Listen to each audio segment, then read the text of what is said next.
में नहीं ना हो।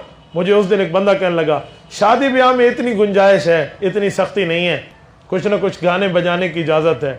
मैंने कहा जी हाँ, आप ये हदीस पूरी तो पढ़ दें जिसमें लिखा हुआ है सहाबा कराम के दौर में गाना बजाना शादी में होता था, ये पूरी हदीस सुना दें, बात पूरी हो जाएगी।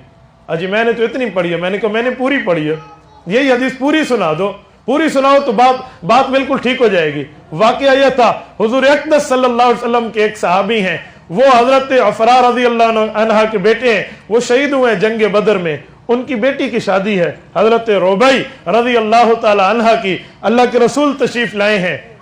फजअल जुवैरियात यंदुबन बिद्दुफ़, साहबा कहते हैं नाबालिग बच्चियां बैठी थी, उन्होंने दुफ बजाना शुरू कर दिया।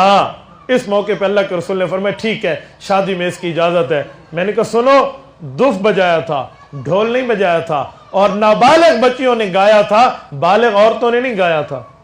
किसी गविये को नहीं बुलवाया, किसी मिरासी को नहीं बुलवाया, किसी की सीडी और कैसेट नहीं चलाई, किसी कंजर खाने को मुनक्कद नहीं किया।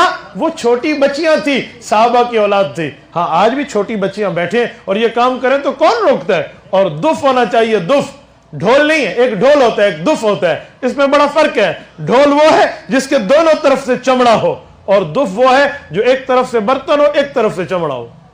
दुफ और ढोल में जमीन ते आसमान जरा फर्क है, पुत्र ते पीऊ जरा फर्क है। और हम उसको बिठाकर शादी नहीं, ऐसा भी इजाजत है। और शादी खाना आबादी के लिए की जाती है, और शादी खाना आबादी बनती तब है जब अल्लाह के अहकामात को तोड़ा ना जाए।